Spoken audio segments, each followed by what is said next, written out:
গল্প স্বর্ণলতা।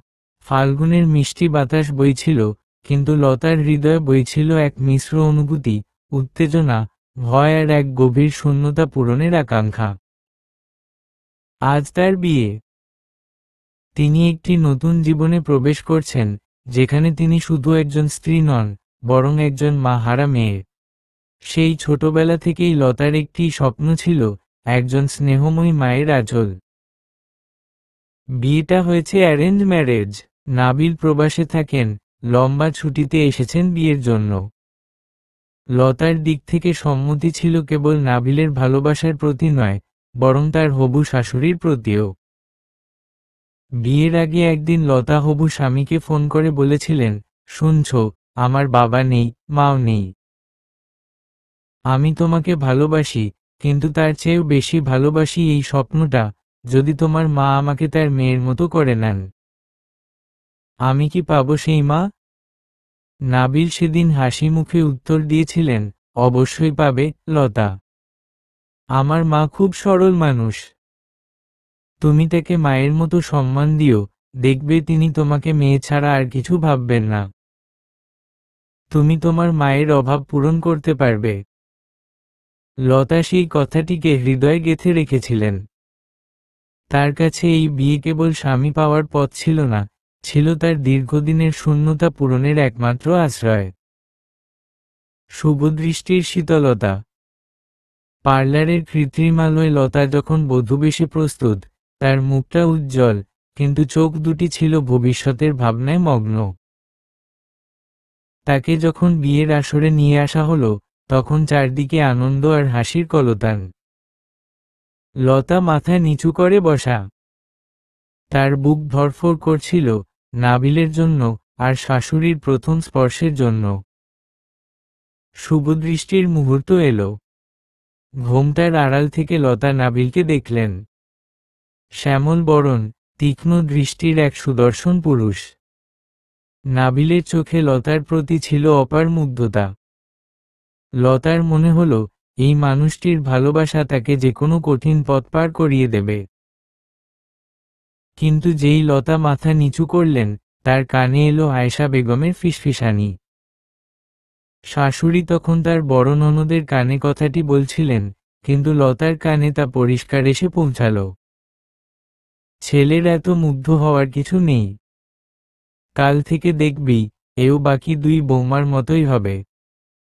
কেবল নিজের টুকু নিয়ে ব্যস্ত থাকবে। আমার এই ছেলের জীবনটা যেন নষ্ট না হয়। লতার মনে এক ঝলক ঠান্ডা স্রোত বয়ে গেল। তার ভেতরের সব আনন্দ যেন মুহূর্তে স্তব্ধ হয়ে গেল। বাকি দুই বৌমার মতো, নিজের টুকু নিয়ে ব্যস্ত। এই কথাগুলো লতার সমস্ত প্রত্যাশাকে এক তীব্র আঘাতে গুঁড়িয়ে দিল। তিনি উপলব্ধি করলেন, তার শাশুড়ি আগেই ধরে নিয়েছেন, তিনি একজন স্বার্থপর বৌমা হবেন। তার আন্তরিকতা, ভালোবাসা বা মায়ের অভাব পূরণের আকাঙ্ক্ষা, কোনো কিছুরই মূল্য নেই এই পূর্বধারণার কাছে। কাবিননামায় সই করার সময় লতার হাত কাঁপছিল। তার মনে হচ্ছিল, তিনি কেবল নাবিলের স্ত্রী হচ্ছেন না, তিনি এক কঠিন পরীক্ষার মুখে পড়তে যাচ্ছেন, যার প্রধান পরীক্ষক হলেন তার শাশুড়ি। বাসর রাতের নীরব আক্রমণ। বিয়ে ও রিসেপশন শেষ হতে রাত গভীর হল। লতা যখন নতুন বধূ সেজে শ্বশুরবাড়ির ঘরে প্রবেশ করলেন, তখন ঘরে তখনও আত্মীয় স্বজনের ভিড়। শাশুড়ির দুই জা, বড় দুই ছেলের স্ত্রী, তাদের বাচ্চারা এবং ননদ, সবাই যেন লতাকে দেখতে এসেছিল। লতা মাথা নিচু করে বসে রইলেন। তিনি ভাবছিলেন, শাশুড়ি হয়তো এখন সবাইকে বিদায় জানাবেন। কিন্তু ঘটল অন্য কিছু।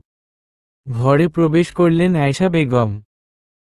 তিনি সোজা লতার পাশে এসে বসলেন, যেন লতা আর নাবিলকে একা থাকার সুযোগ দেওয়া তার নীতিবিরুদ্ধ। শোনো বৌমা, শাশুড়ির কণ্ঠে স্নেহ ছিল না, ছিল কর্তৃত্ব। তুমি তো জানো নাবিল মাত্র 10 দিনের জন্য এসেছে। আর তার বাবাও তো বাইরে। আমাদের সংসারে কাজ তো কম নয়। কাল সকালে তাড়াতাড়ি উঠে যেও। এসব মেকআপ আর শৌখিনতা তো পরেও করা যাবে। ছেলের সময়টা কাজে লাগাও। শাশুড়ির এই কথাগুলো লতার ব্যক্তিগত স্পেসে প্রথম সরাসরি আক্রমণ ছিল। তিনি বুঝতে পারলেন, শাশুড়ির কাছে তিনি স্বামীর জন্য একজন অপরিহার্য সঙ্গী নন, বরং একজন দায়িত্বশীল কর্মচারী হিসেবে এসেছেন। নাবিল ঘরে এসে পরিস্থিতি সামাল দেওয়ার চেষ্টা করলেন। মা, তুমি এখন যাও। লতা অনেক ক্লান্ত। আমরা কাল সকালে কথা বলবো। শাশুড়ি এবার নাবিলের দিকে তাকালেন। তার চোখে স্পষ্ট বিরক্তি। তোকে আর শিখাতে হবে না। আমি জানি তুই কত ব্যস্ত। তোর বৌমাও জানুক, এই বাড়িতে ঢিলামি চলে না। এই বলে তিনি ঘর থেকে বেরিয়ে গেলেন, সাথে করে নিয়ে গেলেন সব আত্মীয় স্বজনকেও। লতা এবং নাবিল দুজনেই একা হলেন। কিন্তু লতার কানে তখনও বাজছিল শাশুড়ির কঠোর কথাগুলো। তিনি উপলব্ধি করলেন, তার মায়ের অভাব পূরণের স্বপ্নটা একটা কঠিন সংঘাতের মুখে দাঁড়িয়ে। 7 মাসের শ্বাসরোধের সূচনা। পরের 7 মাস এই কঠিন বাস্তবতারই পুনরাবৃত্তি চলল। নাবিল লতাকে নিয়ে একান্তভাবে একটু বাইরে যেতে চাইলেই শাশুড়ির পক্ষ থেকে আসত কোনো না কোনো বাধা। প্রথমবার যখন নাবিল লতাকে নিয়ে সিনেমা দেখতে যাওয়ার কথা বললেন, শাশুড়ি অসুস্থতার ভান করলেন। আমার মাথা ঘুরছে। আমাকে রেখে তোমরা কোথায় যাচ্ছ? ছেলে বিদেশ থেকে এসেছে, সে কি তার মায়ের মুখে একটু ওষুধ তুলে দেবে না? লতা যখন স্বেচ্ছায় গেলেন শাশুড়িকে সেবা করতে, তখন তিনি দেখলেন শাশুড়ির চোখে কোনো অসুস্থতার ছাপ নেই, বরং আছে এক বিজয়ীর হাসি।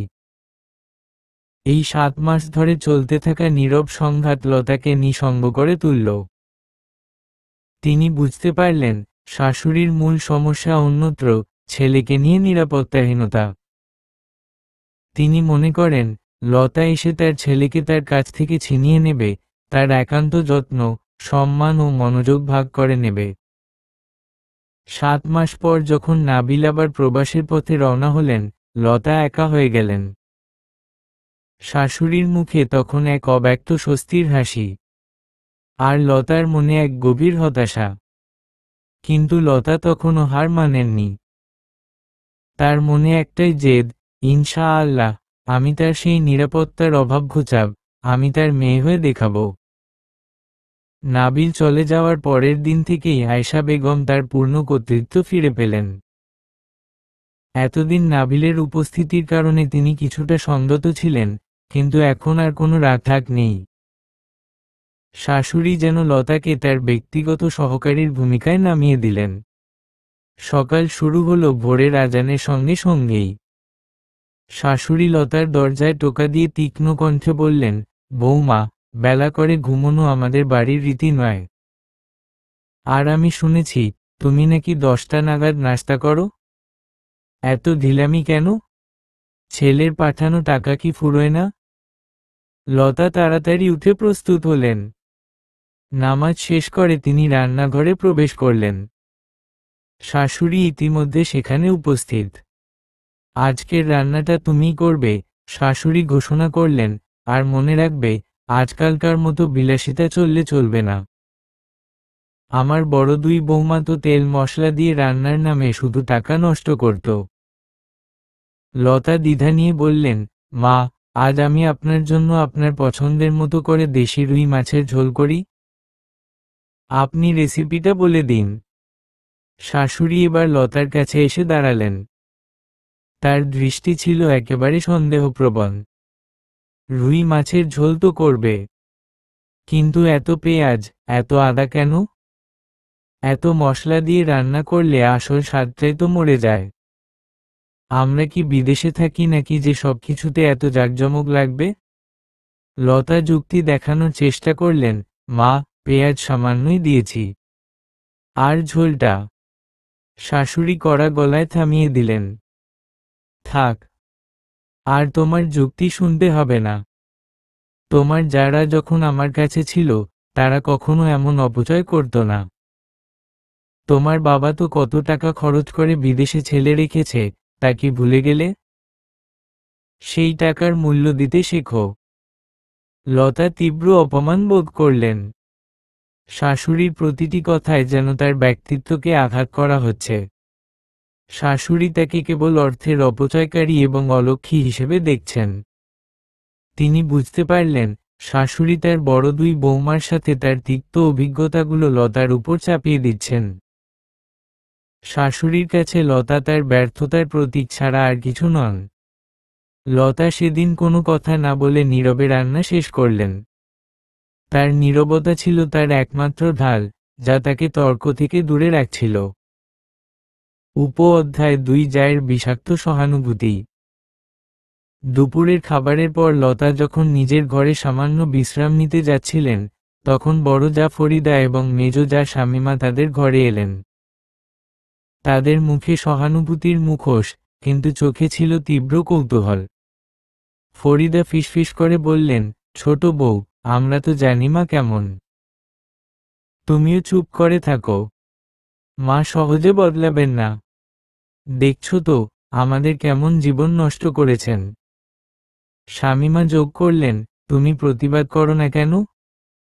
তোমার স্বামীর টাকা আছে, তুমিও কেন আলাদা হয়ে যাচ্ছ না? মা তো তোমার জীবনটাও নষ্ট করবে।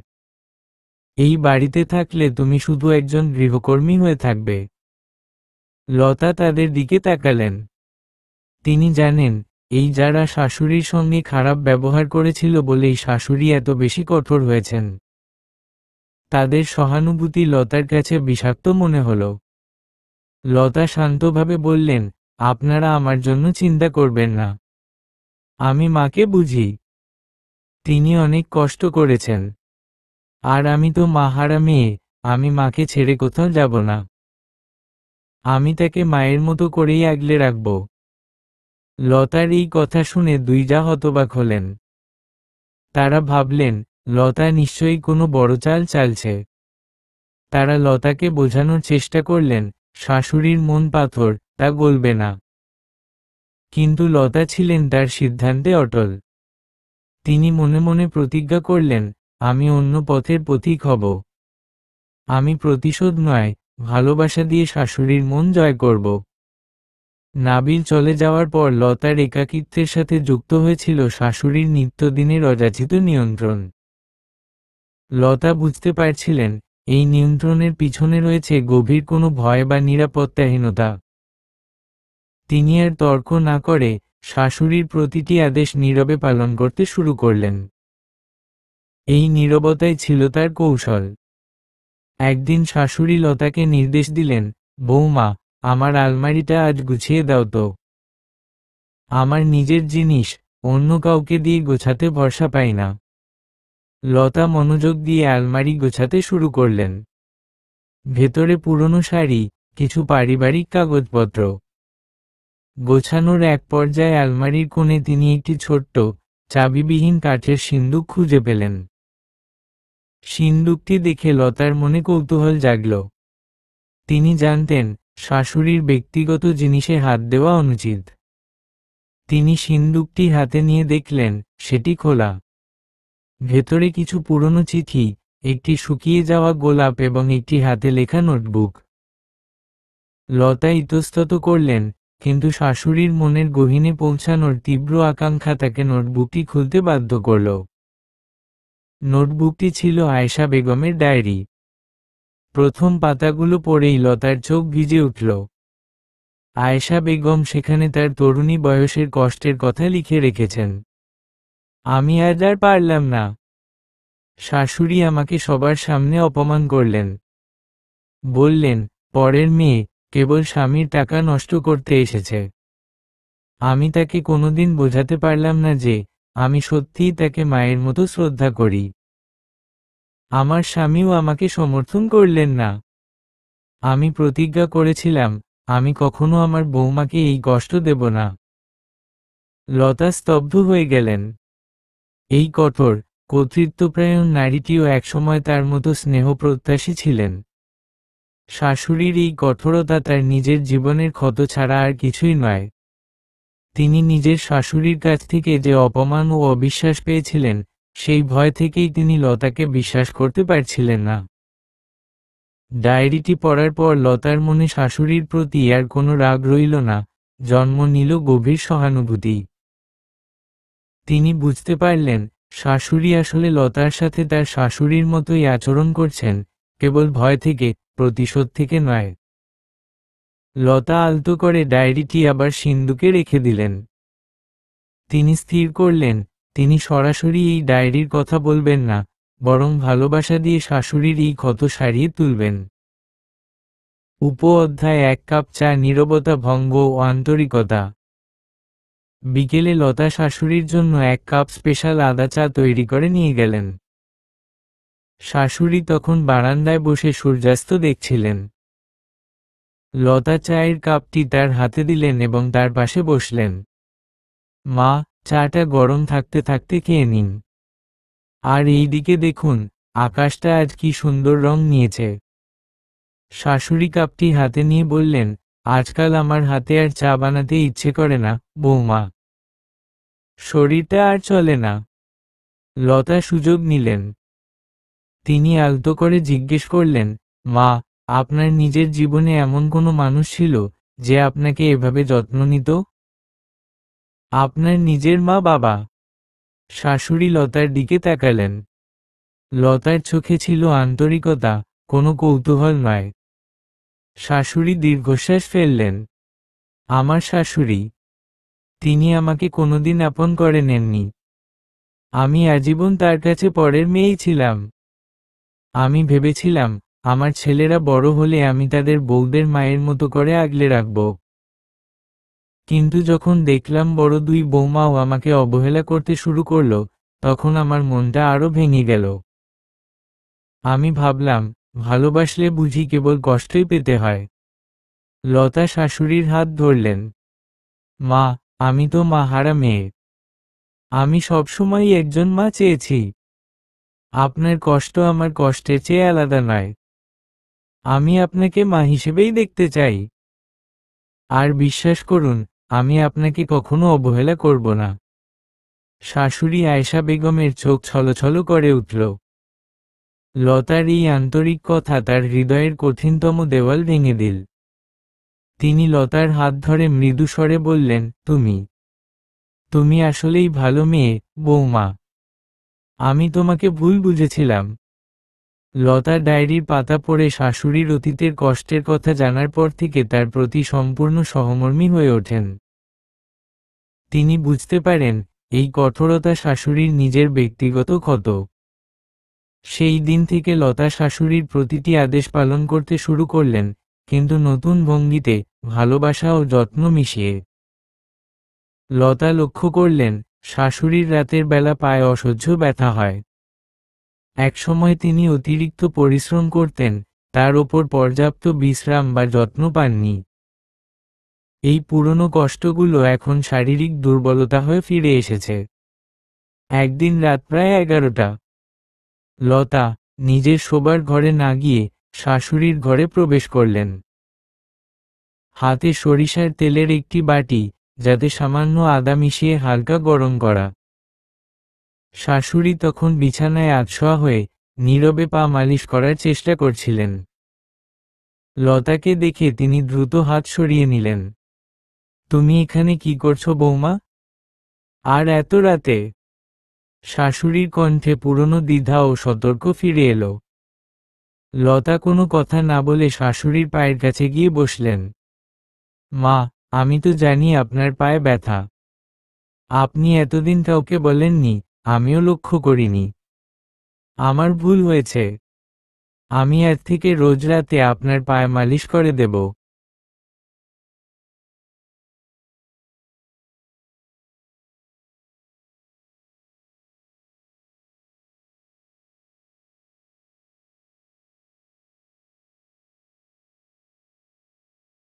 দেব। এতে আপনার ঘুম ভালো হবে। শাশুড়ি প্রথমে বাধা দিলেন, এসবের কোনো দরকার নেই। তুমি আমার বৌমা। এসব কাজ করা তোমার কাজ নয়। লতা বিনীত কণ্ঠে বললেন, আমি কেবল আপনার বৌমা নই, মা। আমি আপনার মেয়ে হতে চাই। আমি যদি আমার মায়ের সেবা না করি, তবে আর কার সেবা করব? আপনার সেবা করা আমার দায়িত্ব নয়, আমার শান্তি। লতার এই কথা শুনে শাশুড়ির চোখ ছলছল করে উঠল। তিনি নিজের শাশুড়িকে স্মরণ করলেন, যিনি তাকে অসুস্থতার দিনেও এক গ্লাস জল এগিয়ে দেননি। দীর্ঘদিনের বরফের মতো জমাট বাঁধা কাঠিন্য লতার আন্তরিক স্পর্শে গলতে শুরু করল। শাশুড়ি নীরব হয়ে গেলেন। লতা পরম মমতায় শাশুড়ির পায়ে মালিশ করতে শুরু করলেন। তেল মালিশ করতে করতে লতা আলতো করে জিজ্ঞেস করলেন, মা, ছোটবেলায় আপনার কি অনেক কষ্ট করতে হতো? আপনার শাশুড়ি কি আপনাকে অনেক পরিশ্রম করাতেন? শাশুড়ি এবার যেন নিজের মনের বাঁধ ভেঙে দিলেন। তিনি ধীরে ধীরে বললেন, বৌমা, যখন তোমার বাবা বিদেশে যেতেন, আমি একাই 3 ছেলেকে মানুষ করেছি। গর্ভাবস্থায়ও মাইলের পর মাইল হেঁটে বাজার করতে যেতাম। আমার শাশুড়ি বলতেন, পরের মেয়ের এত আরাম কিসের? আমার সেই কষ্টগুলো আজও পায়ের রগে জমে আছে। লতা মনোযোগ দিয়ে সব শুনলেন। লতার হাতের উষ্ণ স্পর্শ এবং তার প্রতি গভীর সহানুভূতি সেই রাতে শাশুড়িকে এক অভূতপূর্ব শান্তি এনে দিল। তিনি অনেকদিন পর শান্তিতে ঘুমালেন। এই ঘটনা শাশুড়ির মনে লতার প্রতি নির্ভরতার প্রথম বীজ বপন করল। উপ-অধ্যায় রান্নাঘরে নতুন চুক্তি। পরের দিন, লতা যখন রান্নাঘরে শাশুড়ির পছন্দের তিলের নাড়ু বানানোর জন্য প্রস্তুত হলেন, তখন শাশুড়ি এসে দাঁড়ালেন। এবার তার চোখে কোনো সন্দেহ বা কর্তৃত্ব ছিল না, ছিল আগ্রহ ও সামান্য স্নেহ। বৌমা, কাল রাতে খুব ভালো ঘুম হয়েছে। তোর হাতের স্পর্শে যেন জাদু আছে। শাশুড়ির এই প্রথম খোলাখুলি প্রশংসা লতার মন ভরে দিল। লতা হেসে বললেন, মা, আজ আমি আপনার কাছে কিছু শিখতে এসেছি। আপনি আমাকে আপনার শ্বশুরবাড়ির ঐতিহ্যবাহী তিলের নাড়ু বানানো শিখিয়ে দিন। সেই রেসিপিটা যেন হারিয়ে না যায়, মা। শাশুড়ির মুখ উজ্জ্বল হয়ে উঠল। তিনি এই প্রথম লতাকে কেবল বৌমা হিসেবে নয়, বরং তার ঐতিহ্যের উত্তরসূরি হিসেবে দেখলেন। তিনি আগ্রহের সঙ্গে লতাকে নাড়ু তৈরির প্রতিটি ধাপ শেখালেন। তিনি লতার হাতে নিজের হাতের স্নেহ মিশিয়ে দিলেন। নাড়ু তৈরির এক পর্যায়ে লতা সামান্য ভুল করে বসলেন। চিনির পরিমাণ বেশি হয়ে যাচ্ছিল। শাশুড়ি এবার আর রাগ না করে, বরং লতার হাত ধরে মৃদু হেসে বললেন, আরে পাগলি, এত মিষ্টি দিলে কি হয়? নাড়ু যে নরম হয়ে যাবে। ধর, এভাবে দিতে হয়। শাশুড়ির নিজের হাতে লতাকে শেখানো, ভুল শুধরে দেওয়া, এই মুহূর্তটি ছিল তাদের সম্পর্কের জন্য এক টার্নিং পয়েন্ট। লতা উপলব্ধি করলেন, শাশুড়ি কেবল তার অভিজ্ঞতা ও জ্ঞানকে সম্মান চেয়েছিলেন। রান্না শেষে শাশুড়ি একটি নাড়ু লতার মুখে তুলে দিলেন। নে, খা। তোর হাতেই তো তৈরি হলো। লতা পরম তৃপ্তিতে নাড়ু খেলেন। এই একটি নাড়ু যেন তাদের সম্পর্কের 1000 দিনের ভুল বোঝাবুঝিকে এক মুহূর্তে মুছে দিল। লতা এবং আয়েশা বেগমের মধ্যে এখন এক মিষ্টি নীরবতা এবং বোঝাপড়ার সম্পর্ক বিরাজ করছে।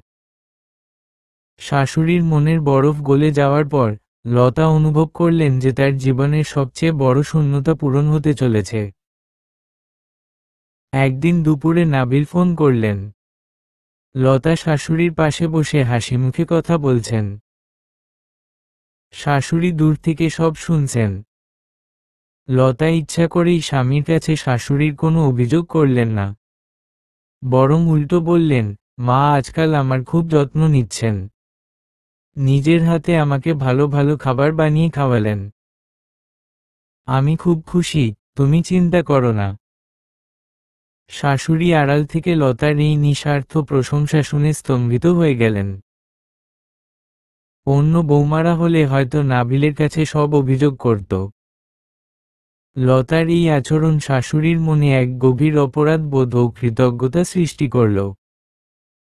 ফোন রাখার কিছুক্ষণ পর শাশুড়ি লতাকে তার ঘরে ডাকলেন। আলমারি খুলে একটি পুরনো কাঠের সিন্দুক বের করলেন। সিন্দুকের রং চটে গেছে, কিন্তু শাশুড়ির কাছে এটি অমূল্য। তিনি আলতো করে সিন্দুকটি খুললেন এবং চাবিটি লতার হাতে তুলে দিলেন। শোন বৌমা, শাশুড়ির কণ্ঠে ছিল গভীর আবেগ, এই সিন্দুকে আমার কিছু গয়না আর তোমার নাতনিদের জন্য জমানো টাকা আছে। আমার চোখ আজকাল ভালো দেখে না, আর ভুলে যাই। তুমি এখন থেকে এর হিসেব রাখবে। লতা অবাক হলেন। এটি কেবল একটি চাবি নয়, এটি ছিল শাশুড়ির জীবনের সবচেয়ে মূল্যবান বিশ্বাসের প্রতীক। লতা অনুভব করলেন, তার শাশুড়ি তাকে শুধু বৌমা হিসেবে নয়, বরং নিজের আস্থার একমাত্র উত্তরাধিকারী হিসেবে গ্রহণ করেছেন। লতা বিনম্রভাবে চাবিটি গ্রহণ করলেন। উপ-অধ্যায় প্রথমবার মা ডাক এবং বন্ধন দৃঢ়করণ। সেই রাতে, শাশুড়ি ঘুমানোর আগে লতা এসে তার ঘরে বাতি নিভিয়ে দিতে গেলেন। শাশুড়ি তাকে কাছে ডাকলেন। বৌমা, শাশুড়ির চোখে ছিল জল, আমি আজ তোমার হাতের চাবিটা দেওয়ার পর মনে মনে অনেক কেঁদেছি। আমি তোমাকে ভুল বুঝেছিলাম। আমার সব রাগ, সব কঠোরতা ছিল আমার কষ্টের ওপর। আমার শাশুড়ি আমাকে যেভাবে অপমান করতেন, আমি ভয় পেতাম তুমিও আমাকে একদিন তেমনই অবহেলা করবে। তুমি আমার বিশ্বাস ভেঙে দিও না, বৌমা। লতার হৃদয় আর কোনো বাদ মানল না। দীর্ঘদিনের চাপা কষ্ট, মায়ের অভাব, আর শাশুড়ির এই স্বীকারোক্তি, সব মিলেমিশে একাকার হয়ে গেল। লতা আবেগের বশে শাশুড়িকে শক্ত করে জড়িয়ে ধরলেন। তার মুখ থেকে স্বতঃস্ফূর্তভাবে বেরিয়ে এলো সেই কাঙ্ক্ষিত শব্দ, মা। শাশুড়ি আয়েশা বেগমও লতাকে আরও শক্ত করে জড়িয়ে ধরলেন। দীর্ঘদিনের বরফ গলে গেল। এই আলিঙ্গন ছিল ভালোবাসা ও আস্থার জয়। এটি ছিল লতার জন্য মায়ের অভাব পূরণের সবচেয়ে পবিত্র মুহূর্ত। উপ-অধ্যায় যাদের পর্যবেক্ষণ ও হিংসার জন্ম। লতা ও শাশুড়ির এই গভীর বন্ধন কিন্তু বাড়ির অন্য দুই জা, ফরিদা ও শামীমা, সহজে মেনে নিতে পারলেন না। তারা দূর থেকে এই পরিবর্তনগুলো লক্ষ্য করছিলেন। তারা দেখেন, লতা এখন শাশুড়ির পাশে বসে গল্প করে, আর শাশুড়িও লতাকে আগলে রাখেন। ফরিদা শামীমার ঘরে এসে ফিসফিস করে বললেন, দেখেছিস, স্বামী, ছোট বৌমা কি চাল চেলেছে। শাশুড়ির একেবারে মাথায় উঠে বসেছে। আমি তো নিশ্চিত, সে কোনো জাদু করেছে বা মাকে বশ করেছে।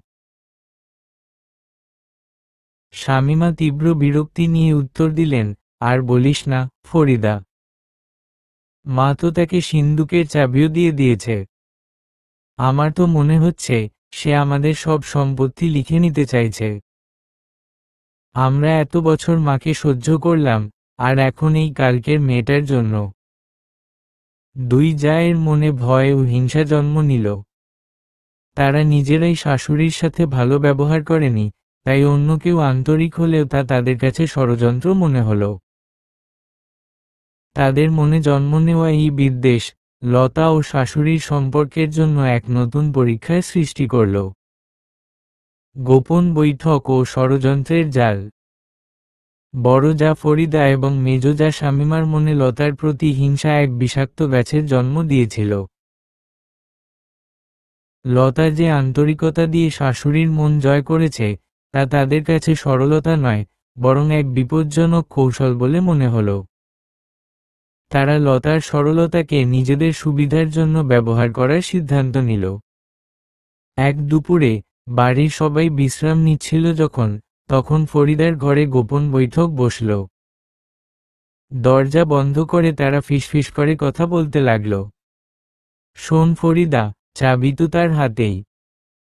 আমাদের অভিযোগটা এমন হতে হবে, যাতে মারও পুরনো সন্দেহ আবার জেগে ওঠে, শামীমা বলল, তার চোখে বিদ্বেষের আগুন। ফরিদা কপালে ভাঁজ ফেলে বলল, সিন্দুকের টাকার কথা বললে মা সহজে বিশ্বাস করবেন না। কিন্তু যদি বলি, লতা আমাদের নামে মারও কাছে গীবত করেছে? মা তো চান না কেউ তার নামে নিন্দা করুক। শামীমা মাথা নেড়ে বলল, ওটা তো সেকেন্ডারি। প্রধান অভিযোগ টাকা নিয়েই হতে হবে। মা টাকা নিয়ে খুব হিসেবি। আমরা বলবো, লতা ছোট ছোট করে টাকা সরাচ্ছে, আর আমাদের দেখিয়ে সেই টাকা দিয়ে শৌখিন জিনিস কিনছে। বলতেই তো হবে, আমরা নিজের চোখে দেখেছি, মা। ফরিদা হাসল। সেই হাসি ছিল শীতল, কৃত্রিম। দারুণ বলেছিস। আর আমরা দুজন একসাথে যাব, যাতে মা মনে করেন অভিযোগটা সত্যিই বড়। যদি মা চাবিটা আবার নিজের কাছে ফিরিয়ে নেন, তাহলেই আমাদের জয়। তারা পরিকল্পনা চূড়ান্ত করল। তাদের উদ্দেশ্য ছিল লতাকে শুধু শাশুড়ির চোখে খারাপ প্রমাণ করা নয়, বরং লতার কাছ থেকে আস্থার প্রতীকস্বরূপ চাবিটি কেড়ে নেওয়া। তারা দুজনই জানত, লতা কোনোদিন এমন কাজ করতে পারে না, কিন্তু তাদের হিংসা এত গভীর ছিল যে মিথ্যাচার করাই তাদের একমাত্র পথ মনে হল। উপ-অধ্যায় চূড়ান্ত আক্রমণ, আস্থার অগ্নিপরীক্ষা। পরের দিন বিকেলে, লতা যখন রান্নাঘরের কাজ শেষ করে একটু বিশ্রাম নিচ্ছিলেন, তখন ফরিদা ও শামীমা একসাথে শাশুড়ির ঘরে প্রবেশ করল। তাদের মুখ ছিল কান্নার ভান করা এবং উদ্বেগপূর্ণ। লতাও তাদের পেছনে পেছনে গেলেন। ফরিদা হাঁটু গেড়ে বসে পড়ে নাটকীয়ভাবে কান্নার শব্দ করল, মা, আমরা আর এই বাড়িতে থাকতে পারব না। শাশুড়ি আয়েশা বেগম হতবাক হয়ে গেলেন। তিনি তখন খবরের কাগজ পড়ছিলেন। কি হয়েছে তোমাদের? এমন করছো কেন? শামীমা দ্রুত যোগ করল, তার কণ্ঠে তীব্র অভিযোগ, মা, আমরা আপনাকে কিছু বলতে চাই না, কিন্তু আমাদের বলতে বাধ্য হতে হচ্ছে। আমাদের ছোট বৌমা। লতা দাঁড়িয়ে নীরবে শুনতে লাগলেন। তার চোখে কোনো ভয় ছিল না, ছিল শুধু স্থিরতা। ফরিদা এবার আসল অভিযোগটি পেশ করল। তার গলা কাঁপছিল। অভিনয়, মা, লতা আপনার সিন্দুক থেকে টাকা সরিয়ে নিজের জন্য একটা দামি শাড়ি আর কিছু প্রসাধনী কিনেছে। আমরা নিজের চোখে দেখেছি। সে আমাদের দেখে লুকিয়ে ফেলছিল। শামীমা দ্রুত যোগ করল, যেন শাশুড়ির মনে সন্দেহের বীজ আরও গভীরে প্রথিত হয়। আর সে আমাদের কাছে আপনার নামে খুব খারাপ কথা বলছিল। বলছিল, শাশুড়ি খুব অত্যাচারী। আমি এখন সুযোগ পেয়েছি, ওর সব সম্পত্তি নিজের নামে লিখিয়ে নেব। ঘরের পরিবেশ মুহূর্তেই ভারী হয়ে উঠল। আয়েশা বেগমের মুখ ফ্যাকাশে হয়ে গেল। দীর্ঘদিনের সন্দেহ এক ঝলকে তার মনে ফিরে আসার চেষ্টা করল। তিনি মুহূর্তের জন্য লতার দিকে তাকালেন। লতার চোখে ছিল কেবল স্থিরতা, কোনো অপরাধবোধের ছাপ নেই। শাশুড়ির মনে তখন তীব্র এক অভ্যন্তরীণ সংঘাত শুরু হল। পুরনো অভ্যাস, সন্দেহ, হ্যাঁ, বৌমারা এমনই হয়। আমি তো জানতাম। সেও আমার অন্য বৌমাদের মতো লোভী। চাবিটা দেওয়া আমার ভুল হয়েছে। নতুন বিশ্বাস, লতার আন্তরিকতা, কিন্তু এই মেয়েটা তো রোজ রাতে আমার পায়ে মালিশ করে। সে তো নাবিলের কাছে কোনো অভিযোগ করেনি। সে আমাকে মা বলে ডেকেছে। এত ভালোবাসা কি কেবলই অভিনয়? আয়েশা বেগম দীর্ঘশ্বাস নিলেন। তিনি লতার এই 7 মাসের নিঃস্বার্থ সেবার কথা মনে করলেন। তিনি অনুভব করলেন, লতা যদি সত্যিই লোভী হতেন, তবে তিনি নাবিলের কাছে অভিযোগ করতেন বা এত বিনীত হতেন না। তিনি সিদ্ধান্ত নিলেন, তিনি তার নতুন বিশ্বাসকে মর্যাদা দেবেন। উপ-অধ্যায় শাশুড়ির প্রতিরক্ষা, সম্পর্ক ও বিশ্বাসের জয়। আয়েশা বেগম ধীরে ধীরে চেয়ার ছেড়ে উঠে দাঁড়ালেন। তার দৃষ্টি ছিল দৃঢ়, শান্ত, কিন্তু কঠোর। তিনি সরাসরি ফরিদা ও শামীমার দিকে তাকালেন। থামো তোমরা। তার কণ্ঠস্বর ছিল অপ্রত্যাশিতভাবে শীতল এবং কর্তৃত্বপূর্ণ। সেই কণ্ঠস্বর শুনে দুইজা থমকে গেল। আমার চোখে ধুলো দেওয়ার চেষ্টা করো না। তোমরা যে অভিযোগ করছো, তা সম্পূর্ণ মিথ্যা। আমার বৌমা লতা সেই ভুল করেনি, যা তোমরা দিনের পর দিন করে গেছো। ফরিদা কান্নার ভান করে বলল, মা, আপনি বিশ্বাস করছেন না? আমরা আপনার ভালো চাই বলেই। তোমরা আমার ভালো চাও না। শাশুড়ি এবার কঠোর কণ্ঠে তাদের থামিয়ে দিলেন। যদি তোমরা আমার ভালো চাইতে, তবে তোমাদের স্বামীর অনুপস্থিতিতে তোমরা কোনোদিন আমাকে একা ফেলে চলে যেতে না। তোমরা কোনোদিন আমাকে অসুস্থতার সময় এক গ্লাস জলও দাওনি। তোমরা কেবল আমার সম্পত্তির দিকে তাকিয়েছিলে, আমার দিকে নয়। আয়েশা বেগম লতার দিকে ফিরলেন। তার চোখে ছিল শ্রদ্ধা। আর লতা? সে আমার কাছে একজন কাজের লোক হয়ে আসেনি, সে এসেছে আমার মেয়ে হয়ে। সে তার স্বামীর কাছে আমার নামে মিথ্যে বলেনি, বরং আমার প্রশংসা করেছে। শাশুড়ি এবার নিজের দুই ছেলের বউয়ের দিকে তাকিয়ে বললেন, তোমাদের সব হিংসা আমি বুঝি। তোমরা দেখছ, লতা আমাকে কি দিচ্ছে, ভালোবাসা ও সম্মান। আর এই ভালোবাসা তোমরা কোনোদিন দিতে পারোনি। আমার সিন্দুকের চাবি আমার মেয়ের কাছেই থাকবে। তোমাদের এই অভিযোগ মিথ্যে। তোমরা যাও। ফরিদা ও শামীমা অপমানে মাথা নিচু করল। তাদের ষড়যন্ত্র ব্যর্থ হল। তারা উঠে দাঁড়ানোর শক্তিও পেল না। তাদের চোখে ছিল রাগ এবং পরাজয়ের যন্ত্রণা। তারা দ্রুত ঘর ছেড়ে বেরিয়ে গেল। লতা আবেগাপ্লুত হয়ে গেলেন। তিনি জানতেন শাশুড়ি তাকে বিশ্বাস করবেন, কিন্তু শাশুড়ি যে এত কঠোরভাবে তার পক্ষ নেবেন, তা তিনি আশা করেননি। লতা দ্রুত এগিয়ে গিয়ে শাশুড়ির হাত ধরলেন। মা। শাশুড়ি লতার হাত ধরে বললেন, তুমি আমার বিশ্বাস ভেঙে দিও না, বৌমা। আমি আমার ভুল বুঝতে পেরেছি। তোমার মতো মেয়ে যেন সবার কপালে জোটে। লতা শাশুড়িকে জড়িয়ে ধরলেন। এই মুহূর্তে তাদের সম্পর্ক কেবল শাশুড়ি বৌমার নয়, বরং মা ও মেয়ের বাঁধনে আবদ্ধ হল। এটি ছিল ভালোবাসার কাছে ষড়যন্ত্রের চূড়ান্ত পরাজয়। যাদের পরাজয় ও লতার নতুন মর্যাদা। পঞ্চম পর্বে শাশুড়ি আয়েশা বেগমের কঠোর প্রতিরক্ষার পর বড়জা ফরিদা এবং মেজজা শামীমা অপমানিত হয়ে ঘর ছেড়েছিলেন। তাদের ষড়যন্ত্র কেবল ব্যর্থই হয়নি, উল্টো তাদের পুরনো খারাপ দিকগুলো শাশুড়ির কাছে আরও স্পষ্ট হয়ে উঠেছিল। পরের দিন সকালে বাড়ির পরিবেশ ছিল ভারী। ফরিদা এবং শামীমা শাশুড়ির সামনে আসতে সাহস পাচ্ছিলেন না। লতা স্বাভাবিকভাবে রান্নাঘরে গেলেন। তিনি যেন আগের রাতের ঘটনা ভুলে গিয়েছেন। তিনি বুঝতে পারছিলেন, এই মুহূর্তে তিনি যদি সামান্যতম কর্তৃত্ব দেখান, তবে শাশুড়ির মনে আবার দ্বিধা জন্ম নিতে পারে। তার লক্ষ্য কর্তৃত্ব নয়, ভালোবাসা ও সম্মান দিয়ে সম্পর্ক জয় করা। ফরিদা কোনো উপায় না দেখে রান্নাঘরে এলেন, কিন্তু লতার সাথে চোখাচোখি এড়ালেন।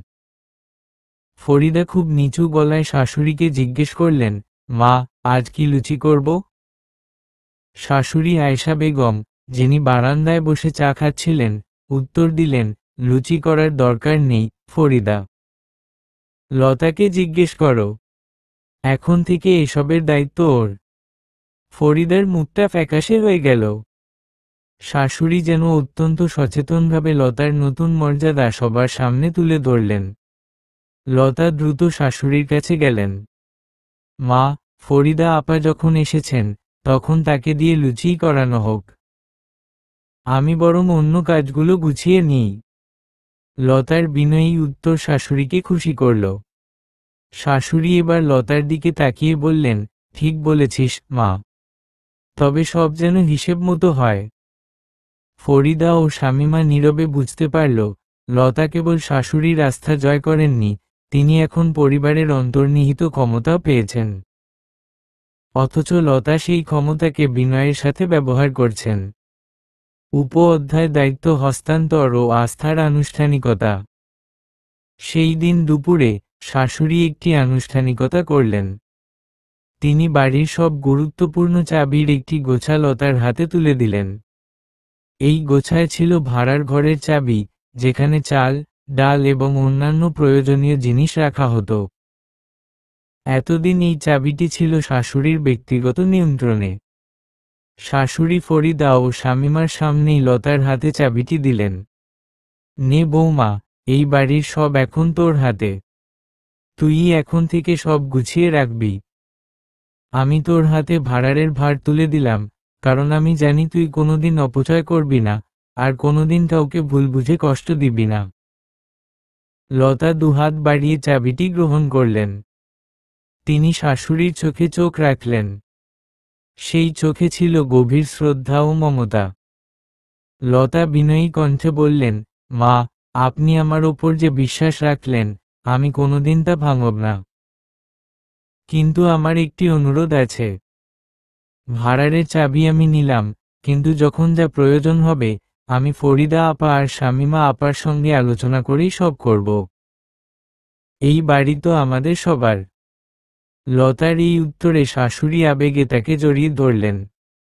এইবার ফরিদা ও শামিমা চরমভাবে পরাজিত হল। লতা চাবি গ্রহণ করার পরেও কর্তৃত্বের ভাষা ব্যবহার না করে সহযোগিতার ভাষা ব্যবহার করলেন।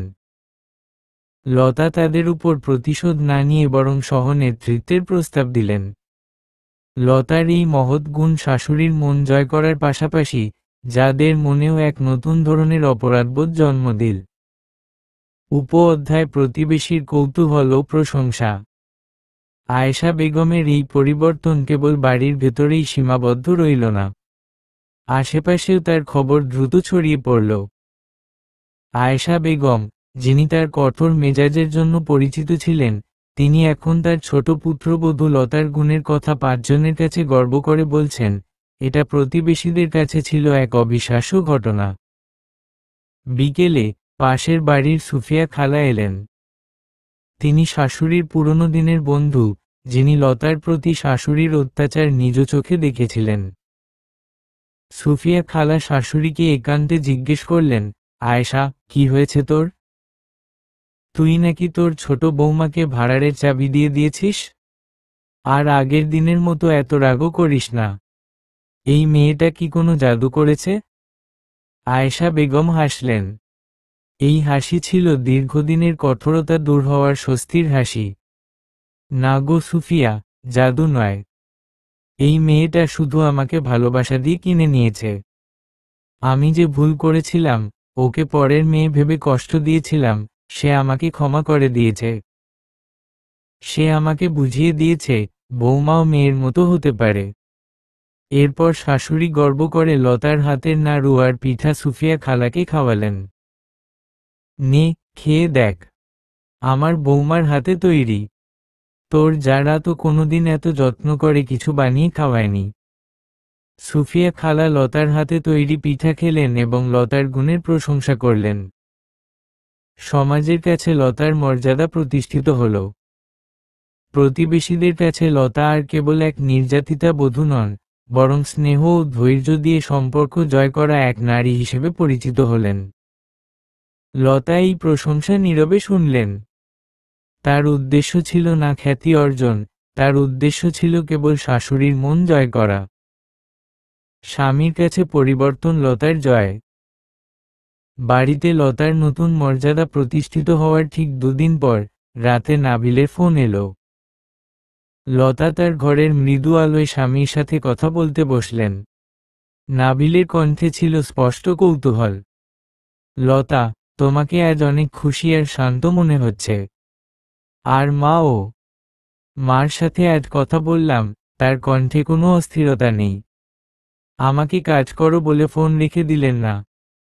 ব্যাপারটা কি, বলো তো? কি জাদু করলে? নাবিল সরলভাবে জানতে চাইলেন, কিন্তু লতা জানেন এই প্রশ্নের উত্তর সরল নয়। এটি ছিল এক কঠিন মনস্তাত্ত্বিক যুদ্ধের ফল। লতা তার স্বামীকে এইবার আর সামান্য কথায় এড়িয়ে গেলেন না। তিনি উপলব্ধি করলেন এই মানুষটির কাছে তার মানসিক বিজয়কে তুলে ধরা প্রয়োজন। জাদু নয় গো, লতা মৃদু হেসে বললেন, এটি ছিল শুধু বোঝার চেষ্টা। আমি তোমাকে একটা কথা বলি, তুমি মন দিয়ে শোনো। আমার এতদিন রাগ ছিল, অভিমান ছিল। আমি ভাবতাম মা শুধু আমাকে কেন কষ্ট দেন। লতা এরপর ধীরে ধীরে শাশুড়ির ডায়েরি থেকে পাওয়া সেই অতীত কষ্টের কথা, নিজের শাশুড়ির কাছ থেকে পাওয়া অপমানের কথা সব খুলে বললেন। লতা জানালেন কিভাবে শাশুড়ি ভয় পেতেন যে তার নতুন বৌমাও তাকে অবহেলা করবে, যেমনটা তার আগের বৌমারা করেছে আর যেমনটা তার নিজের জীবনে ঘটেছিল। আমি যখন বুঝলাম মা কঠোর নন, মা কেবল আঘাতপ্রাপ্ত, লতা বললেন, তার কণ্ঠে ছিল গভীর আবেগ, তখন আমার সব রাগ মরে গেল। আমি তার শত্রু না হয়ে তার মেয়ে হতে চাইলাম। আমি যখন রাতের বেলা তার পায়ে মালিশ করে দিলাম, যখন তার কষ্টের কথা শুনতে চাইলাম, তখন তিনি বুঝতে পারলেন আমি তার মতো নই। আমি তাকে শুধু সম্মান নয়, নিরাপত্তা দিতে এসেছি। নাবিল ওপারে নীরব রইলেন। এই 7 মাস তিনি শুধু লতার কষ্টের কথাই শুনেছিলেন, কিন্তু লতা যে তার অনুপস্থিতিতে এত বড় একটি মনস্তাত্ত্বিক যুদ্ধ একাই লড়েছেন, তা তিনি উপলব্ধি করতে পারেননি। তিনি বুঝতে পারলেন লতা কেবল একজন প্রেমিকা বা স্ত্রী নন, বরং পরিবারের শান্তি রক্ষার জন্য এক সংকল্পবদ্ধ যোদ্ধা। লতা, নাবিলের কণ্ঠে ছিল অসীম শ্রদ্ধা, তুমি আমার ধারণার চেয়ে অনেক বেশি শক্তিশালী। তুমি আমার মাকে শুধু শান্ত করনি, তুমি তার মনের ক্ষত সারিয়ে তুলেছ। তুমি যে কাজ করেছ, তা কোনো টাকা বা সম্পত্তি দিয়ে হয় না। তুমি আমার পরিবারের জন্য যে শান্তি এনেছ, তার জন্য আমি সারা জীবন তোমার কাছে কৃতজ্ঞ থাকব। লতা সামান্য কেঁদে ফেললেন। স্বামীর কাছ থেকে পাওয়া এই স্বীকৃতিই ছিল তার সবচেয়ে বড় পুরস্কার। তিনি জানেন তার এই যুদ্ধ ছিল ভালোবাসা ও সহানুভূতির জয়। উপ-অধ্যায় ভবিষ্যতের পথ সম্পর্ক দৃঢ়করণ ও ক্ষমা। শাশুড়ির সাথে সম্পর্ক স্বাভাবিক হলেও লতা জানতেন পরিবারের শান্তি ফেরাতে আরও একটি কাজ বাকি, বড় 2 জায়ের সাথে সম্পর্ক স্বাভাবিক করা। তারা যতই ষড়যন্ত্র করুক না কেন, তারা এই পরিবারেরই অংশ। একদিন সকালে লতা ভাড়ার ঘরের চাবি হাতে নিয়ে ফরিদা এবং শামীমার ঘরে গেলেন। তারা দুজনেই লতাকে দেখে অস্বস্তিতে গুটিয়ে গেলেন। শাশুড়ির ধমকের পর তারা লতার মুখোমুখি হতে ভয় পাচ্ছিল। লতা বিনয়ীভাবে হাসলেন। আপা, আমি আপনাদের সাথে কিছু কথা বলতে এসেছি। কোনো রাগ বা অভিযোগ নয়। ফরিদা কড়া গলায় বললেন, আমাদের কোনো কথা নেই। চাবি তো এখন তোমার কাছে, তুমি সব দেখো। লতা শান্তভাবে চাবিটি ফরিদার হাতে দিলেন। ফরিদা অবাক হয়ে গেলেন। আপা, লতা নরম স্বরে বললেন, এই চাবি শুধু দায়িত্বের। আমি আপনাদের ওপর কোনো রাগ রাখিনি। গতকাল মা আপনাদের সামনে আমার পক্ষ নিয়ে কথা বলেছেন, কিন্তু সেটা আমার অনুরোধে নয়। আপনারা কেন আমাকে ভুল বুঝলেন, আমি জানি না। কিন্তু আমি চাই আপনারা আমাকে সহযোগিতা করুন। এই ভাড়ার ঘরের জিনিস আমাদের সবার। আপনারা যখন যা চাইবেন, আপনারা আমায় বলবেন। আপনারা আমার চেয়ে অভিজ্ঞ, তাই আপনাদের পরামর্শ আমার দরকার। লতার এই কর্তৃত্বহীন, ক্ষমাসুলভ আচরণ ফরিদা ও শামীমার মনে এক নতুন ধরনের অপরাধবোধ জন্ম দিল। তারা লতাকে ঘৃণা করার জন্য অজুহাত খুঁজছিল, কিন্তু লতা সেই অজুহাতগুলো সরিয়ে নিলেন। লতা তাদের উপর প্রতিশোধ না নিয়ে বরং সহ-নেতৃত্বের প্রস্তাব দিলেন। শামীমা প্রথমে মুখ খুললেন, তার কণ্ঠে ছিল লজ্জিত ভাব। ছোট বৌমা, আমরা তোমাকে ভুল বুঝেছিলাম। আমাদের মা, তিনি আমাদের সাথে যা করেছিলেন, আমরা ভেবেছিলাম তুমিও তেমনই করবে। লতা তাদের হাত ধরলেন। আপা, মা যা কষ্ট পেয়েছেন, আমি জানি। আমি সেই কষ্ট দূর করতে চাই। আসুন, আমরা মিলেমিশে থাকি। আমরা তো সবাই এক পরিবারের। লতার এই ক্ষমা এবং আন্তরিকতা 2 জায়ের হৃদয়ের বরফ গলাতে শুরু করল। তারা সেদিন লতার প্রতি কোনো প্রতিবাদ করতে পারল না। তারা নীরব রইল, কিন্তু তাদের নীরবতা ছিল পরাজয়ের নয়, বরং আত্ম-উপলব্ধির। উপ-অধ্যায় শাশুড়ির নতুন নির্ভরতা। লতা এখন পরিবারের অ্যাঙ্কর। শাশুড়ি আয়েশা বেগম এখন লতাকে ছাড়া এক মুহূর্তও থাকতে পারেন না। তার দীর্ঘদিনের নিরাপত্তাহীনতা লতাকে আঁকড়ে ধরার নতুন রূপ নিয়েছে। লতা সামান্য সময়ের জন্য ঘর থেকে বাইরে গেলেই শাশুড়ি অস্থির হয়ে ওঠেন। একদিন লতা প্রতিবেশীর বাড়ি থেকে সামান্য কাজে বেরিয়েছেন। আয়েশা বেগম তখন বারান্দায় দাঁড়িয়ে লতাকে খুঁজতে লাগলেন। লতা ফিরে আসতেই শাশুড়ি প্রায় কেঁদে ফেললেন। কোথায় গিয়েছিলি, মা? আমার ভয় লাগছিল। তুই যদি চলে যাস? তুই যদি আমার ওপর রাগ করে আমার অন্য বৌমাদের মতো চলে যাস? লতা শাশুড়ির হাত ধরলেন। মা, আমি কোথাও যাব না। আপনি এখন আমার মা। আমার সব ভালোবাসা আপনার জন্য। আপনি ভয় পাবেন না। লতা বুঝতে পারলেন, তার এই জয় কেবল একটি সংঘাতের সমাপ্তি নয়, বরং এক নতুন দায়িত্বের সূচনা। শাশুড়ি এখন লতার ওপর সম্পূর্ণ নির্ভরশীল। লতা এখন কেবল বধূ নন, বরং এই পরিবারের আবেগিক ভারসাম্য রক্ষাকারী, ইমোশনাল অ্যাঙ্কার। তিনি তার স্বামীর অনুপস্থিতিতে পরিবারে শুধু শান্তিই প্রতিষ্ঠা করেননি, বরং একটি ভাঙা মনকেও মেরামত করেছেন। এই স্থিতিশীলতা এবং লতার প্রতি শাশুড়ির অকৃত্রিম ভালোবাসা এখন এই পরিবারের নতুন সূর্যোদয়। লতা জানেন, আগামী দিনে আরও অনেক পারিবারিক ও সামাজিক চ্যালেঞ্জ আসবে, কিন্তু শাশুড়ির আস্থা তার সবচেয়ে বড় শক্তি। লতা ও নাবিলের গভীর কথোপকথন। বাড়িতে এখন শান্তি বিরাজ করছে। শাশুড়ি আয়েশা বেগমের কঠোরতা লতার সহানুভূতিতে গলে গেছে, দুই জায়ের ষড়যন্ত্র পরাজিত হয়েছে। এই স্থিতিশীলতা লতাকে মানসিক শান্তি দিয়েছে, যা তার ও নাবিলের মধ্যকার দূরত্বের বন্ধনকে আরও নিবিড় করে তুলেছে। এক সপ্তাহ পর, একদিন সন্ধ্যায় লতা নাবিলকে ভিডিও কল করলেন। তিনি বারান্দার এক কোণে বসেছিলেন, যেখানে মৃদু আলো এসে পড়ছিল।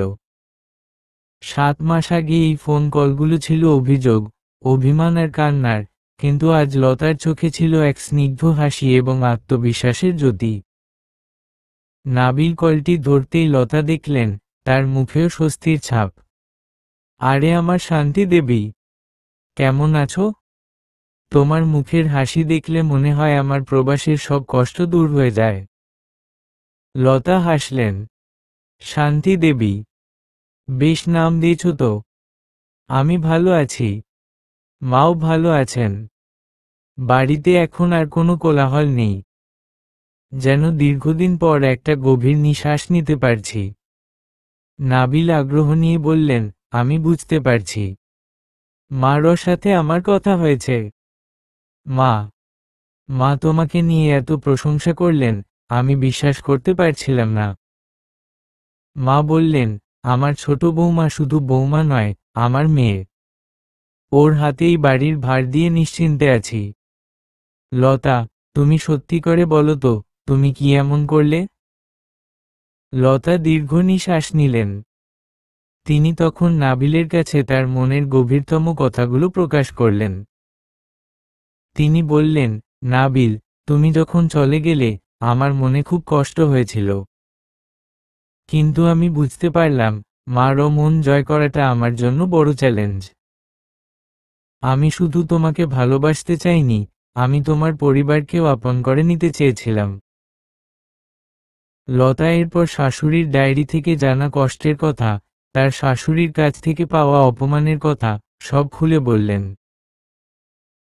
মা যখন আমাকে জড়িয়ে ধরে কেঁদেছিলেন, তখন আমার মনে হলো, আমি শুধু একজন শাশুড়িকে নয়, একজন আঘাতপ্রাপ্ত নারীকে শান্ত করতে পেরেছি। আমাদের সম্পর্ক এখন শুধু কর্তব্যের নয়, নাবিল, এটি আত্মার বন্ধন। নাবিল মনোযোগ দিয়ে শুনলেন। তার চোখে লতার প্রতি নতুন এক আকর্ষণ জন্ম নিল। এতদিন তিনি লতাকে কোমল ও দুর্বল ভেবেছিলেন, কিন্তু এখন তিনি বুঝলেন, লতার এই কোমলতার পেছনে লুকিয়ে আছে ইস্পাত কঠিন মানসিক শক্তি। লতা, তুমি জানো, এই 7 মাসে তুমি আমার জীবনটা পাল্টে দিয়েছ, নাবিল বললেন। তার কণ্ঠে ছিল গভীর অনুশোচনা। আমি যখন বাড়িতে ছিলাম, আমি মা আর তোমার মধ্যে মধ্যস্থতা করতে গিয়ে ক্লান্ত হয়ে যেতাম। আমি তোমার মনস্তত্ত্ব বুঝিনি। আমি শুধু চেয়েছি তুমি শান্ত থাকো, কিন্তু তুমি শুধু শান্ত থাকোনি, তুমি শান্তি প্রতিষ্ঠা করেছ। আমার সব কাজে এখন তোমার প্রতি আমার বিশ্বাস আরও বাড়িয়ে দিয়েছে। আমার সব উপার্জন, আমার সব স্বপ্ন, সবই তোমার জন্য। লতা মৃদু হাসলেন, কিন্তু তার চোখ ছলছল করে উঠল। নাবিল, আমি তোমার এই শ্রদ্ধা বুঝি, কিন্তু আমাদের এই শারীরিক দূরত্ব এখন আমাকে খুব কষ্ট দেয়। আমি তোমার পাশে থাকতে চাই। সারাদিন সবার দায়িত্ব নেওয়ার পর যখন রাতে তোমার শূন্য বিছানায় শুই, তখন আমার খুব একা লাগে।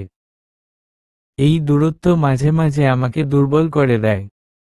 নাবিল তার আবেগ অনুভব করলেন। আমি জানি, লতা, আমিও প্রতিটি মুহূর্তে তোমাকে অনুভব করি। কিন্তু এখন আমাদের বন্ধন কেবল শরীরের নয়, আমাদের আত্মার বন্ধন অনেক শক্তিশালী। তুমি আমার অনুপস্থিতিতে আমাদের পরিবারকে বাঁচিয়ে রেখেছ। এই দায়িত্ব শেষ না করে আমি আসতে পারি না। তুমি আমার জন্য আরও একটি মাস অপেক্ষা করো। আমি খুব তাড়াতাড়ি ফিরব। লতা তার স্বামীকে ধৈর্য ধরতে বললেন। তিনি জানেন, নাবিলের কাজ শেষ হওয়া জরুরি। তুমি চিন্তা করো না, আমি তোমার জন্য অপেক্ষা করব। আর আমি থাকব তোমার মারও পাশে, তোমার পরিবারের পাশে। তুমি শুধু তোমার কাজের ওপর মনোযোগ দাও। লতা ও নাবিলের সম্পর্ক এখন কেবল প্রেমিকের নয়, দুজন সহযোদ্ধা ও বন্ধুর। লতা এখন আর শুধু স্ত্রী নন, তিনি নাবিলের মানসিক শক্তি। উপ-অধ্যায় 2 জায়ের স্বাভাবিকীকরণের চেষ্টা। বাড়িতে এখন শান্তি ফিরলেও বড় যা ফরিদা এবং মেজ যা শামীমা এখনও লতার সাথে পুরোপুরি স্বাভাবিক হতে পারেননি। তারা শাশুড়ির সামনে লতার প্রতি শ্রদ্ধা দেখালেও আড়ালে লতাকে এড়িয়ে চলতেন। তাদের মনে ছিল পরাজয়ের গ্লানি এবং লতার প্রতি সন্দেহ। লতা বুঝতে পারলেন, এই দুই যাকে জয় করতে হলে সরাসরি তাদের কাছে যাওয়া যাবে না। তাদের দুর্বলতম জায়গায় প্রবেশ করতে হবে, তাদের সন্তানেরা। লতা ফরিদার 2 ছেলেমেয়ের জন্য এবং শামীমার ছোট্ট মেয়ের জন্য শাশুড়ির শেখানো রেসিপিতে বিশেষ তিলের নাড়ু তৈরি করলেন। গরম নাড়ুর মিষ্টি গন্ধে বাড়ি ভরে গেল। বিকেলে লতা নিজে গিয়ে ফরিদার ছেলেকে ডেকে বললেন, এসো বাবা, তোমার ছোট ফুপু আজ তোমার জন্য স্পেশাল নাড়ু বানিয়েছে। তোমার ঠাকুরমা আমাকে বানাতে শিখিয়েছেন, তাই এটা খুব মজার হয়েছে। ছেলেরা সহজেই লতার স্নেহের টানে কাছে এলো। তারা নাড়ু খেয়ে বলল, ছোট ফুপু, তোমার হাতে কি জাদু! এটা তো আমাদের মায়ের চেয়েও মজার। ফরিদা দূর থেকে সব দেখছিলেন। তিনি দ্রুত এগিয়ে এসে ছেলেকে লতার কাছ থেকে সরিয়ে নিতে চাইলেন, কিন্তু ততক্ষণে দেরি হয়ে গেছে। তার ছেলে লতার আঁচল ধরে দাঁড়িয়েছিল। যাও, তোমার মায়ের কাছে যাও, ফরিদা একটু বিরক্তি নিয়ে বললেন। লতা শান্তভাবে উত্তর দিলেন, আরে আপা, ওকে কেন ডাকছেন? নাড়ু খাচ্ছে তো।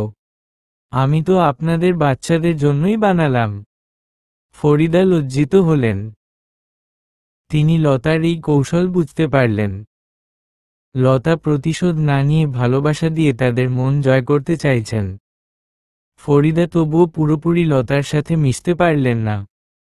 শামীমা তার ছোট্ট মেয়েকে নিয়ে এলেন। তার মেয়ে লতার হাতে তৈরি পিঠা দেখে লোভ সামলাতে পারল না। শামীমা লতাকে এড়িয়ে যাওয়ার চেষ্টা করেও পারলেন না, কারণ তার মেয়ে পিঠার জন্য বায়না ধরল। ওকে পিঠা দাও, শামীমা লতাকে বললেন, তার কণ্ঠে বিরক্তি কিন্তু বাধ্যবাধকতা। লতা পিঠাটি শামীমার মেয়ের হাতে তুলে দিলেন এবং বললেন, আরে, তুমিও নাও আপা। এটা আমাদের সবার জন্য। তোমার বাচ্চা এখন থেকে রোজ আমার কাছে আসবে। আমি ওকে গল্প শোনাব। লতার এই সহানুভূতি এবং মিষ্টি কৌশল 2 জায়ের মন গলিয়ে দিতে শুরু করল। তারা এখনও পুরোপুরি লতাকে বিশ্বাস করতে পারে না, কিন্তু লতার সাথে খারাপ ব্যবহার করার কোনো সুযোগ তারা পাচ্ছিল না। তারা বুঝতে পারল, লতা আর তাদের প্রতিপক্ষ নন, বরং তাদের পরিবারের অংশ। লতার এই বিনয়ী চাল তাদের মানসিক দ্বন্দ্বকে আরও বাড়িয়ে দিল। পারিবারিক খরচের হিসাব ও লতার সততা। লতার হাতে ভাড়ার ঘর এবং পারিবারিক খরচের চাবি আসার পর তিনি তার দায়িত্বকে অত্যন্ত গুরুত্বের সাথে নিলেন। শাশুড়ি আয়েশা বেগম দীর্ঘদিন ধরে নিজেই সব হিসাব রাখতেন এবং সামান্যতম অপচয় সহ্য করতেন না। লতা জানতেন, তার সততা এবং দক্ষতা প্রমাণ করা এই সম্পর্কের জন্য অপরিহার্য। প্রতিদিন সন্ধ্যায় লতা তার ছোট ডায়েরিতে ভাড়ার ঘর থেকে নেওয়া প্রতিটি জিনিসের নিখুঁত হিসাব লিখতেন।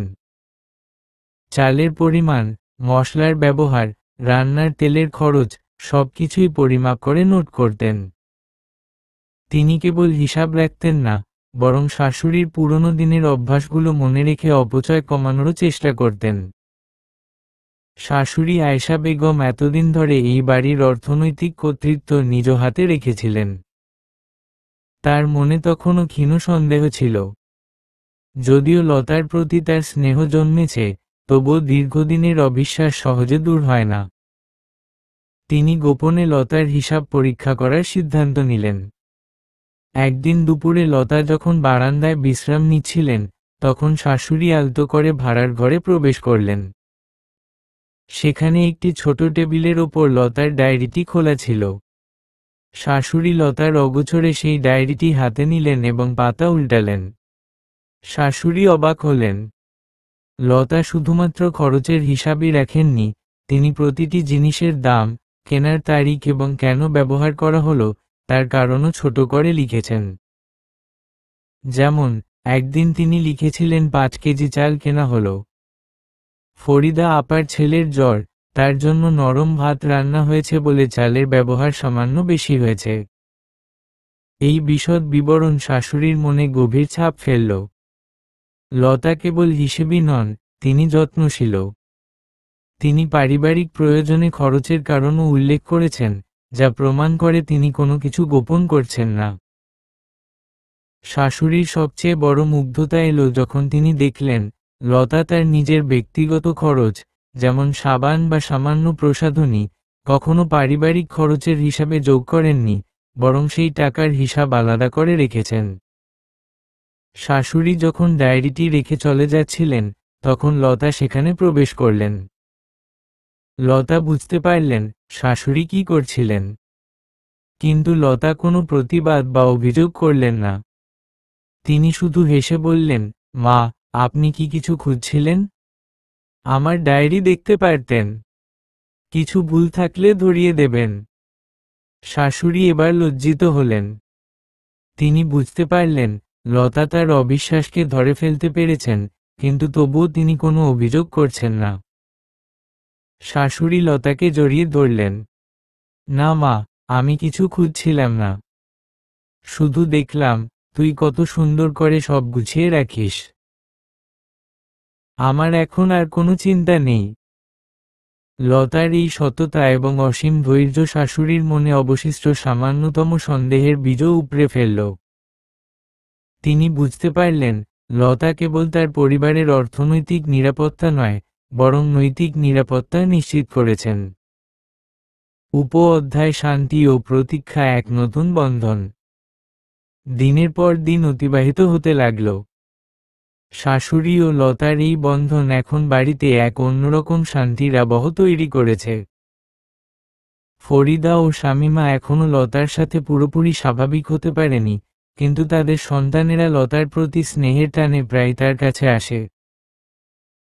লতাও তাদের হাসি খুশি রাখতে শাশুড়ির শেখানো রেসিপিতে নানা ধরনের খাবার তৈরি করেন। শাশুড়ি আয়েশা বেগম এখন লতাকে ছাড়া এক মুহূর্তও থাকতে চান না। তিনি লতাকে তার ব্যক্তিগত জীবনের অনেক কথাই বলেন, যা তিনি এতদিন কাউকে বলেননি। তিনি লতার সাথে বসে তার স্বামীর ছবি দেখেন এবং দীর্ঘশ্বাস ফেলেন। লতা তাকে সান্ত্বনা দেন এবং তার একাকিত্ব দূর করার চেষ্টা করেন। লতা এখন আর একাকিত্বে ভোগেন না। তার কাছে এখন একটি নতুন পরিবার আছে, যেখানে তিনি কেবল একজন স্ত্রী নন, একজন সান্ত্বনাকারী মা। নাবিলের শূন্যতা এখনও আছে, কিন্তু শাশুড়ির ভালোবাসা সেই শূন্যতাকে অনেকটা পূরণ করে দিয়েছে। একদিন বিকেলে শাশুড়ি লতার হাত ধরে বললেন, বৌমা, নাবিলকে ফোন কর। বল, তার কাজের কি অবস্থা। আমার মনটা অস্থির হচ্ছে। লতা নাবিলকে ফোন করলেন। নাবিলের কণ্ঠস্বর ছিল উচ্ছ্বসিত। লতা, আমার কাজ প্রায় শেষ। আগামী সপ্তাহেই আমার টিকিট কনফার্ম হবে। আমি ফিরছি। নাবিলের দেশে ফেরার দিনক্ষণ চূড়ান্ত হল। লতার চোখ আনন্দে ভিজে উঠল। এই 7 মাস ছিল তাদের সম্পর্কের জন্য এক কঠিন পরীক্ষা। লতা জানেন, এবার যখন নাবিল ফিরবেন, তখন তিনি কেবল তার স্ত্রী হিসেবেই তাকে স্বাগত জানাবেন না, বরং একজন শান্তিদাতা, পরিবারের রক্ষক এবং এক নতুন সম্পর্কের ভিত্তি স্থাপনকারী হিসেবেও তাকে স্বাগত জানাবেন। লতা এখন আর সেই ভীতু, একাকী বধূটি নন। তিনি এখন এই পরিবারের চালিকা শক্তি। তার জীবনে ফিরে এসেছে আনন্দ, ভালোবাসা এবং এক গভীর আত্মবিশ্বাস। তিনি প্রতীক্ষা করতে লাগলেন সেই দিনের জন্য, যেদিন তার স্বামী তাকে কেবল স্ত্রী হিসেবে নয়, তার বিজয়ী সহযোদ্ধা হিসেবে বরণ করে নেবেন। প্রত্যাবর্তনের দৃশ্য এক নতুন সূচনা। নির্দিষ্ট দিনক্ষণ অনুযায়ী নাবিলের প্রবাস জীবনের ছুটি শেষ হল। সকালের আলো ফোটার আগেই লতা এবং শাশুড়ি আয়েশা বেগম বিমানবন্দরে রওনা হলেন।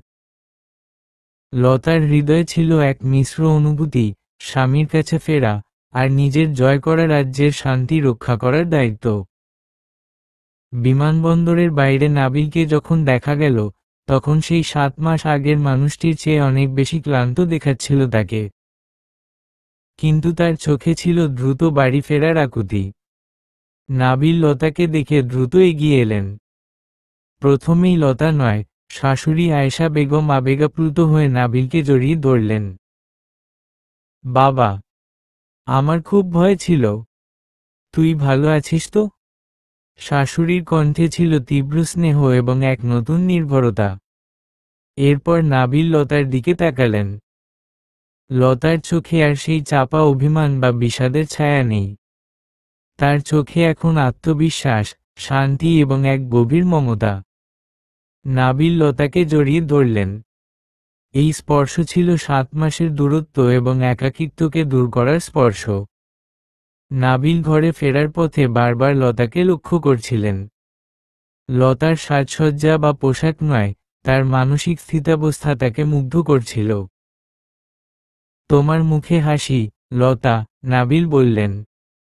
এই হাসিটাই আমি দেখতে চেয়েছিলাম। বাড়িতে সব ঠিক আছে তো? মা তোমাকে কষ্ট দেয়নি তো?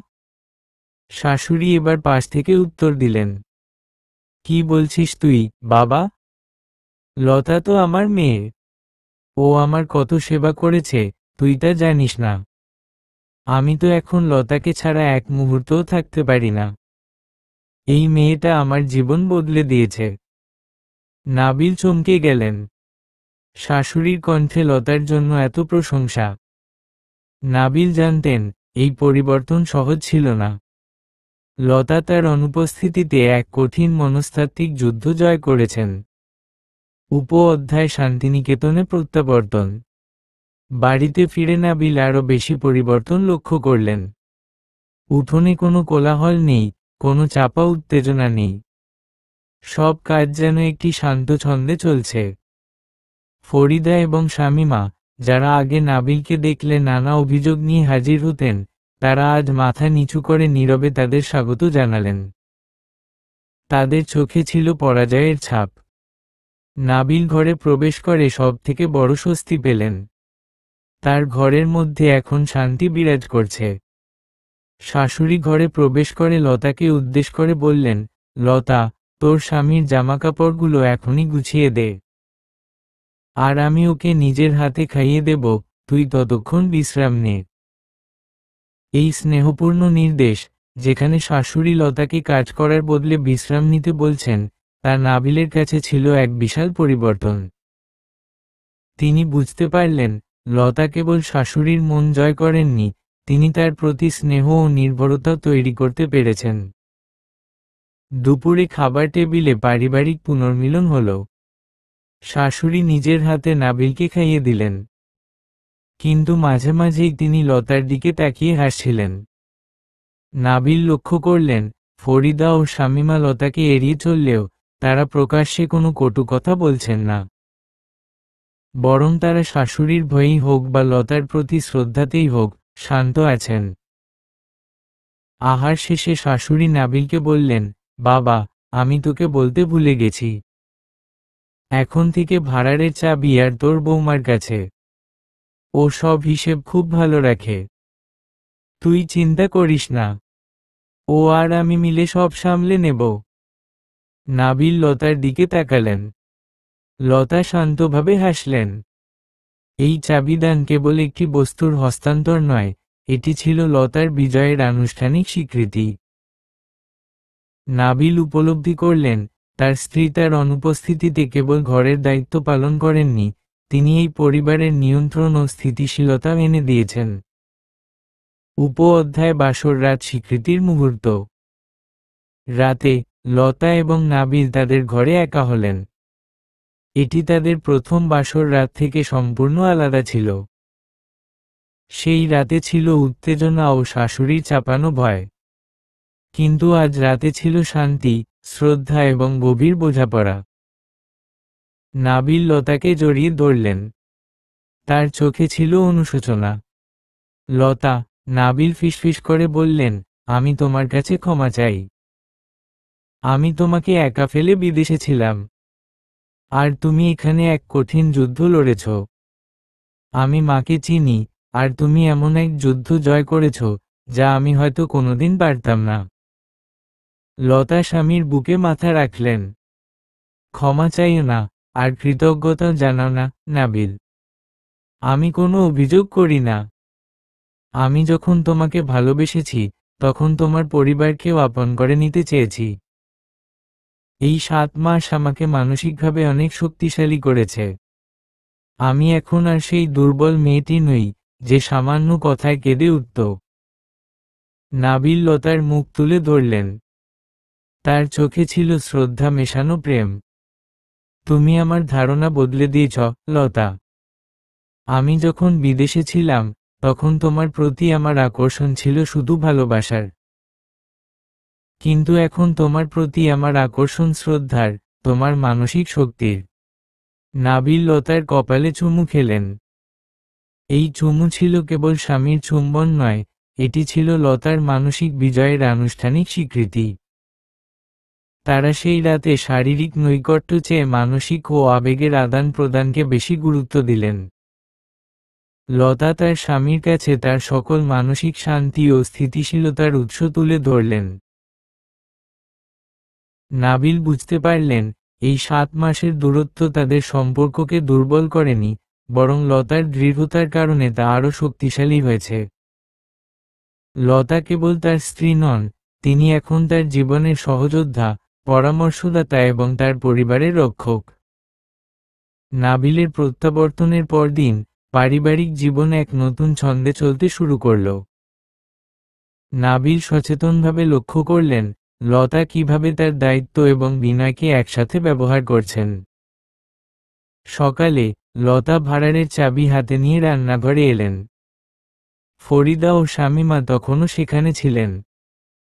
লতা ফরিদার দিকে তাকিয়ে বললেন, আপা, কালকের রাতে ডালটা আছে তো? আজ সকালে অল্প ডাল হলেই চলবে, কারণ মা লুচি খেতে চেয়েছেন। ফরিদা দ্রুত মাথা নেড়ে বললেন, হ্যাঁ, আছে। লতা তখন ভাড়ারের চাবি দিয়ে শুধু প্রয়োজনীয় জিনিস বের করলেন। শামীমা পাশ থেকে দেখলেন, লতা কোনো কিছু অপচয় করছেন না বা কোনো জিনিস লুকিয়ে রাখছেন না। লতা ভাড়ারের কাজ শেষ করে চাবিটি আলতো করে নিজের শাড়ির আঁচলে রাখলেন। এই সময় নাবিল রান্নাঘরের দরজায় এসে দাঁড়ালেন। তিনি ইচ্ছা করেই এই দৃশ্যটি দেখতে চেয়েছিলেন। নাবিল ঘরে প্রবেশ করতেই ফরিদা ও শামীমা অস্বস্তিতে গুটিয়ে গেলেন। তাদের মনে তখনও পুরনো ভয়ের রেশ। নাবিল হাসিমুখে ফরিদার দিকে এগিয়ে গেলেন। ফরিদা আপা, কেমন আছেন? আপনার ছেলেমেয়েরা কেমন আছে? আমার জন্য কোনো অভিযোগ নেই তো?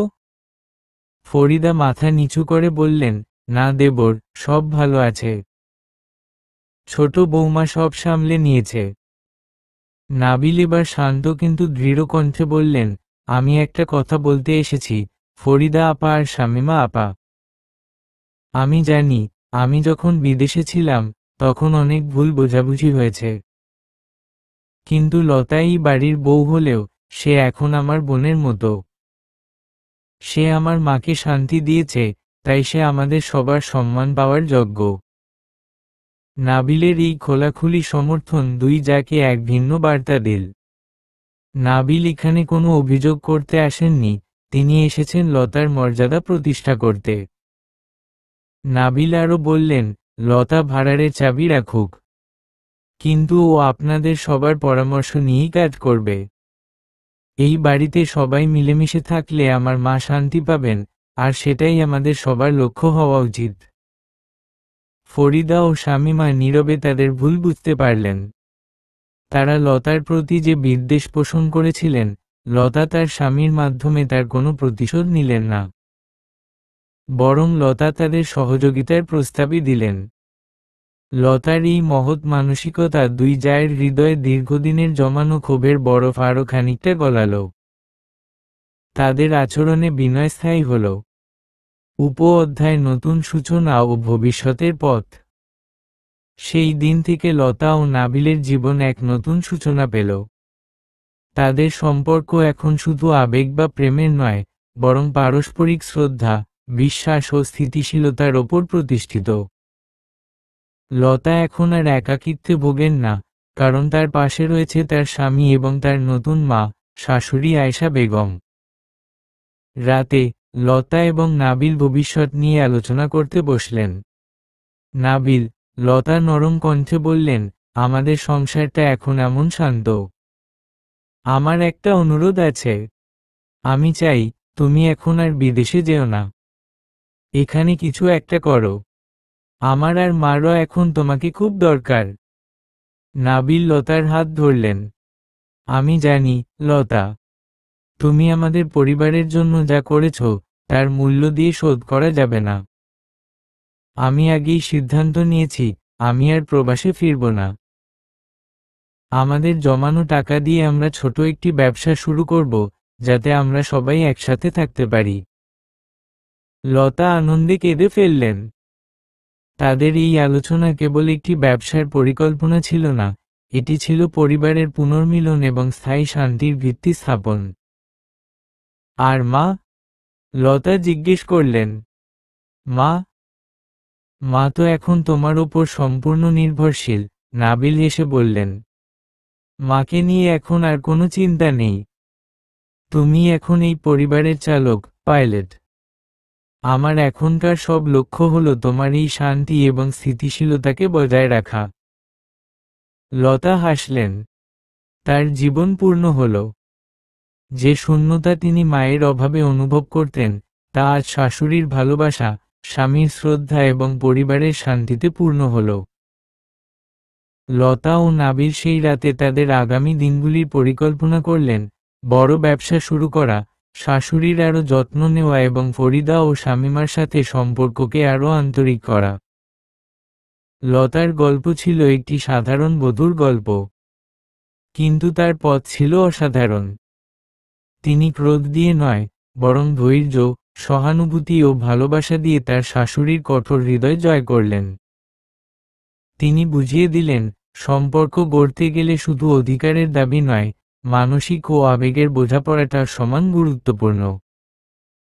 তাদের জীবন এখন যেন এক নতুন সূর্যের নিচে দাঁড়িয়ে, যেখানে প্রেম আছে, শান্তি আছে, আর আছে অটুট বিশ্বাস। সমাপ্ত।